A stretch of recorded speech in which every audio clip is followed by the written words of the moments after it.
Assalamualaikum warahmatullahi wabarakatuh.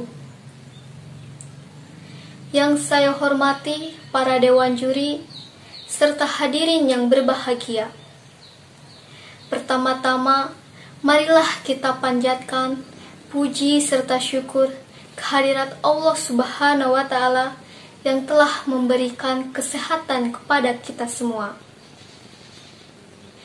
Tak lupa sholawat serta salam kita curahkan kepada junjungan Nabi besar kita, Nabi Muhammad Sallallahu Alaihi Wasallam, kepada para sahabatnya, kepada para tabib-tabibnya, dan kepada kita semua selaku umatnya.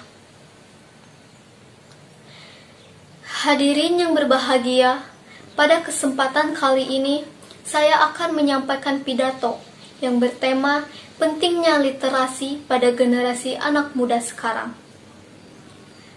Seperti yang kita ketahui, banyak sekali anak-anak di luar sekarang yang masih belum bisa membaca dan menulis. Dan masih banyak sekali anak-anak yang kurang suka membaca. Karena zaman sekarang ini, anak-anak ataupun para remaja lebih suka bermain game online daripada membaca. Sehingga kita selaku generasi anak muda, kita harus selalu membaca dan membantu orang lain yang belum bisa membaca sepatah kata pun.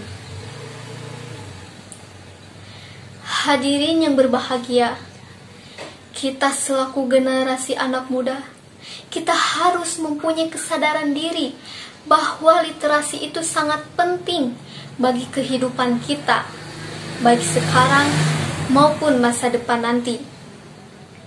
Tetapi banyak sekali orang-orang yang menganggap bahwa membaca itu sangat tidak penting dan sangat membosankan, dan lebih memilih kegiatan lainnya.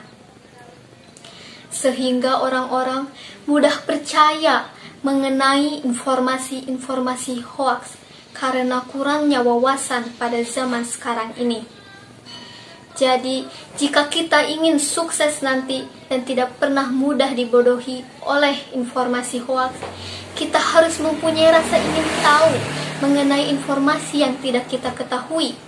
Dengan cara kita bisa mencari informasi atau referensi dari internet, sosial media, ataupun dari buku. Karena zaman sekarang ini banyak sekali alat-alat teknologi serba canggih-canggih dan modern. Asalkan kita bisa menggunakan alat tersebut dengan sebaik mungkin, agar kita bisa mengetahui informasi apakah itu hoax ataupun fakta. Sehingga bangsa dan negara kita ini akan maju karena terlahirnya anak-anak generasi muda yang cerdas-cerdas. Selain itu, dengan membaca, kita bisa melatih otak kita untuk belajar fokus dan berkonsentrasi. Hadirin sekalian, ada pun cara ketika melakukan kegiatan membaca, kita tidak pernah gampang bosan, yaitu dengan mencari tempat membaca dengan suasana yang adem, damai, tentram, dan mencari tempat suasana yang sangat indah. Agar ketika melakukan kegiatan membaca, kita mudah berkonsentrasi dan mudah fokus. Jadi, mulai sekarang dan seterusnya, kegiatan membaca harus dilakukan sejak usia dini, agar nanti pada dewasanya, kegiatan membaca menjadi tugas rutinitas sehari-hari. Hadirin yang berbahagia, kita selaku generasi anak bangsa, kita bukan harus selalu membaca buku saja, tetapi kita harus memahami maksud dari informasi tersebut. Kita harus mulai berpikir kritis dan mulai berpikir jauh ke depan, agar kita mudah terbiasa dengan cara berpikiran seperti itu. Sehingga wawasan dan pengetahuan kita akan menjadi lebih luas. Dan ketika ada masalah apapun itu, kita bisa mengatasinya sendiri tanpa harus selalu mengandalkan orang lain. Maka dari itu, Kita sebagai anak penerus bangsa, kita harus lebih berjuang untuk memajukan bangsa dan negara kita ini.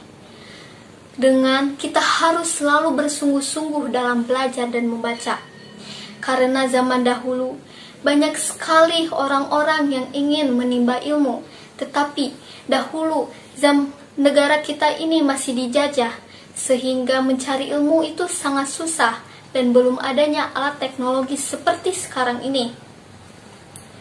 Beda lagi zaman sekarang ini, banyak sekali alat-alat teknologi serba canggih-canggih dan modern, sehingga kita bisa mengetahui informasi tersebut dengan mudah karena kita bisa mencari dari internet.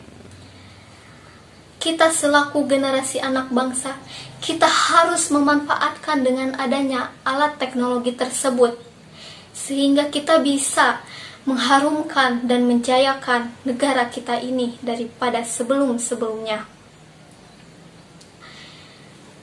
Hanya itu saja yang bisa saya sampaikan. Semoga pidato yang saya sampaikan bermanfaat bagi kita semua. Mohon maaf bila ada kesalahan yang saya ucapkan atau ketersinggungan yang saya sampaikan. Kurang lebihnya mohon dimaafkan. Sekian dari saya. Wassalamualaikum warahmatullahi wabarakatuh.